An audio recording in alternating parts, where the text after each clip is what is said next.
At 26 years old, I've been married to my 29-year-old husband for almost 3 years. Throughout this time, it's been apparent that my in-laws, including my husband's two 23-year-old twin sisters and his 21-year-old brother, haven't warmed up to me. Even my mother-in-law seems distant. I've always tried to bridge this gap, despite not understanding why they seem to harbor negative feelings toward me. Recently, I took it upon myself to plan my mother-in-law's 50th birthday party. Despite my husband's warning that his family might not appreciate my efforts, I was determined to mend the relationship. I'm someone who values connections, and the idea that these people didn't like me for no clear reason troubled me deeply. I meticulously organized the celebration at my mother-in-law's favorite restaurant, where she and her late husband frequented. I handled all the arrangements, from the food to the decorations, ensuring everything aligned with her preferences. Despite trying to involve my husband's siblings, they showed no interest and left the entire planning on my shoulders, even refusing to contribute financially. When the day arrived, my husband and I visited his mother to extend the invitation. To my surprise, his siblings were already there, appearing startled by our presence. After some small talk, I disclosed the plans for her celebration. When my husband acknowledged that it was my effort, not his, she suddenly became cold, souring the atmosphere. Confused, I detailed how I had meticulously arranged the event, hoping she would appreciate my gesture. Instead, she delivered a falsely sweet thank you before informing me that I wouldn't be attending. Shocked, I asked her why. When I asked why, she explained that she wanted her 50th to be an intimate family affair, extending that designation only to relatives, not me. She essentially asked me to keep away. My husband and I were stunned, and in that moment, I realized he had been right all along. She was never going to appreciate any effort I put forth. The smirk on my in-laws' faces infuriated me further. I couldn't contain my frustration. I stood up and bluntly told her to go to hell, warning her that if she showed up the next day, I'd have security remove her. That wiped the smugness off their faces. She accused me of being cold and cruel, but I just laughed in response. I was fed up and made it clear that my decision was final. Her attempts to make me feel guilty by crying fell on deaf ears. I was too enraged to care. On the drive home, I tried to cancel the reservation, but it was too late. My husband seemed uncomfortable, choosing not to comment much except for saying I did the right thing before stepping out for a smoke. He's never been one to delve into family conflicts, and I appreciated him not making me feel worse about ignoring his advice. Since I'd already paid for everything, I canceled the last-minute invites, irking some of my mother-in-law's friends. Instead, I called upon my own friends to salvage the situation and make the evening enjoyable. My husband and I invited some of his friends too, deciding to turn the occasion into our own celebration. We hastily removed the decorations before they arrived and ended up having an absolute blast. I uploaded all the pictures when I returned home today. My sister-in-law texted me, upset that I repurposed the venue for my own use after canceling my mother-in-law's birthday party. She accused me of selfishness, highlighting how much the place meant to my mother-in-law. I don't feel overwhelmingly remorseful about my actions, believing my decision was justified, but I'm unsure if I made the right call. Am I the antagonist for canceling the party after being told I wasn't welcome there? Update. I shared the message from my sister-in-law with my husband and asked if I should apologize to his family. Surprisingly, he staunchly advised against it. In fact, he suggested cutting ties entirely, a significant step considering his family often relied on him, especially financially. He's successful and runs his own company, so withdrawing support meant his mother would have to rely on his less dependable siblings, who frequently changed jobs and leaned on him for money. I tried dissuading him from this drastic action, sensing there might be more behind his decision. Over time, I noticed his family growing distant from him, even during our dating phase. Despite his efforts to invite them over for dinner, they always found excuses to avoid it. I felt partly responsible, fueling my eagerness to build a connection with my in-laws, hoping it would help my husband reconnect with his family. There seems to be something deeper my husband hasn't shared. He's not the type to abandon family. Earlier, he emphasized the importance of family, making this sudden decision, while understandable given my recent treatment by my mother-in-law, highly uncharacteristic for him. I'm determined to understand the situation fully. I don't want him to be unhappy or resentful toward me in the future. I'm really hoping that he'll finally feel comfortable enough to open up and share what led him to take such a drastic step. Now, for the second update. After persistently urging him, my husband finally unveiled why he's decided to sever ties with his family after all these years. When he was 21, his father passed away, leaving his mother, who had never worked, and his siblings who were all in school dependent on him. With the inheritance his father left, it wasn't enough to sustain them, so he took on the responsibility of becoming the family's breadwinner. He toiled tirelessly day and night until around 23 when he secured investors for his startup. His success propelled him from just scraping by to thriving financially. However, his family began to grow lazy and materialistic, heavily relying on his newfound success.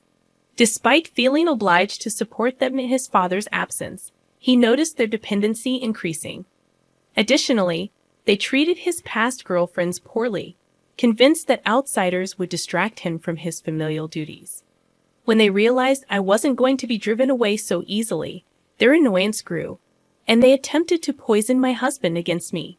This led to clandestine fights and arguments during our dating period, where his family pushed him to end our relationship. But he remained resolute about marrying me. As time passed, they resorted to emotional manipulation. Even after years of trying to separate us, they continued to ask him for money. When the birthday incident occurred, his sister attempted to guilt-trip me, while his mother called him to emotionally manipulate him into leaving me due to the perceived insult. Learning about this, my husband reached his breaking point. He realized it was time to let go. I'm still in disbelief at how his family put him through all this, despite him being the sole support for years. My respect for them has evaporated due to their sheer greed. I'm grateful I stood by my husband despite their efforts to break us apart and exploit him for money. I couldn't care less about his financial status. My love for him stems from who he is, not his bank balance. Knowing the entire story now, I'm astounded he endured this and kept it hidden from me for so long, trying to shield my feelings. I had hoped for a positive connection with my in-laws, but he understood it was an unrealistic expectation. I believe he's making the right call now. His family deserves to be cut off for their incredible selfishness, greed, and lack of respect for the man who supported them against all odds. In today's update, my husband finally made the call to his mother, informing her that unless they change their ways, he doesn't want to hear from her or his siblings. They'll need to find their own means of income as he won't support them indefinitely, as I had anticipated. Predictably, their reaction was explosive. Even without the phone on loudspeaker, I could hear my mother-in-law screaming at my husband. Their argument echoed through the room, as I was present while my husband conversed. Predictably, my mother-in-law attempted to shift blame onto me, accusing me of influencing his decision to sever ties and disrupt their family. She even asserted that my husband shouldn't allow himself to be swayed by his wife, which struck me as ironic coming from her. My husband defended me vehemently, emphasizing that his siblings, as adults, need to secure stable employment instead of relying on him. She resorted to accusing him of letting wealth and influence get to his head, insinuating that I might be the one manipulating him into cutting ties. It was a classic tactic: manipulation and emotional blackmail to maintain control over him. However, I refused to let this manipulation continue. Seeing my husband growing visibly distressed and teary-eyed due to their tactics was difficult. As things intensified, I realized the depth of what she and her other children had been doing. I couldn't stand seeing my husband so distraught. I chose to step in and address the situation. I firmly informed my mother-in-law that my husband had made his decision. If she and her children didn't align with our expectations soon, they risked losing his support indefinitely. The choice was theirs: respect us and remain in our lives, or persist in their materialistic and selfish ways and be cut off completely. After asserting this, I hung up, muted notifications on my husband's phone to grant him a break from their messages, and allowed him time to calm down. We put our phones aside to watch a movie and distract ourselves. In the next update, after enduring harassment, my mother-in-law turned her attention to me. Following the movie, my husband resumed some pending work, and as I checked my phone, I found numerous missed calls and offensive texts from my in-laws. I anticipated this behavior and documented their messages without engaging. While handling work emails, my mother-in-law called again. Accidentally answering, she proceeded to hurl insults at me, making baseless accusations about my character and intentions towards my husband. I chose not to react and simply stated that her accusations reflected her own actions.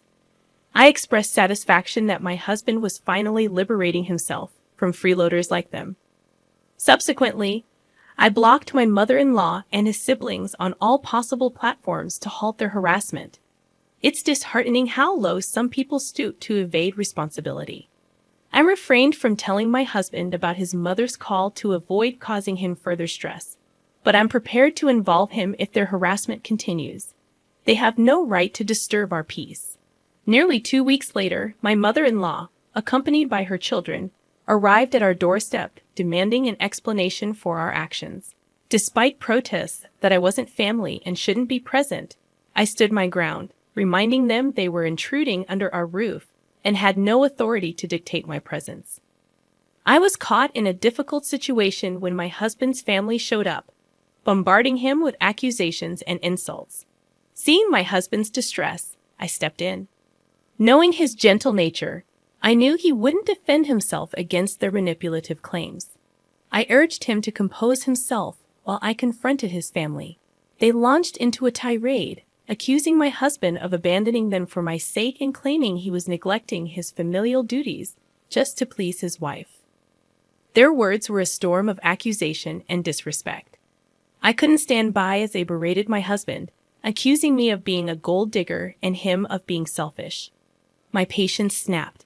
I lashed out, calling them out for being lazy and incapable, surviving on my husband's generosity while offering nothing in return.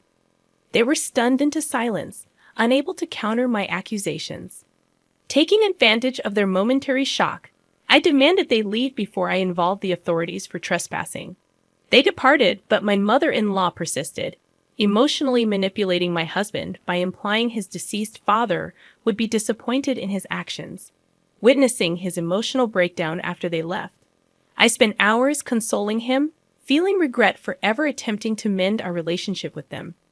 After their departure, I ensured they had no way to contact us and suggested we seek legal advice, knowing they might continue their harassment. Sadly, my prediction was accurate. Within days, my mother-in-law sent a legal notice, falsely claiming my husband had embezzled funds from the family estate to start his business. This false allegation tarnished his reputation and affected his company. However, we fought back. It took nearly 2 weeks, but we disproved their lies. They were found guilty of defamation, resulting in a hefty fine against them. The rest of the family distanced themselves from their deceitful actions, and my in-laws, previously reliant on my husband's support, now scrambled to find jobs to sustain themselves. This episode, while challenging, allowed us to break free from their toxic grip. My husband and I are happier without their influence, and I'm determined to keep it that way. We're moving forward, leaving their drama behind.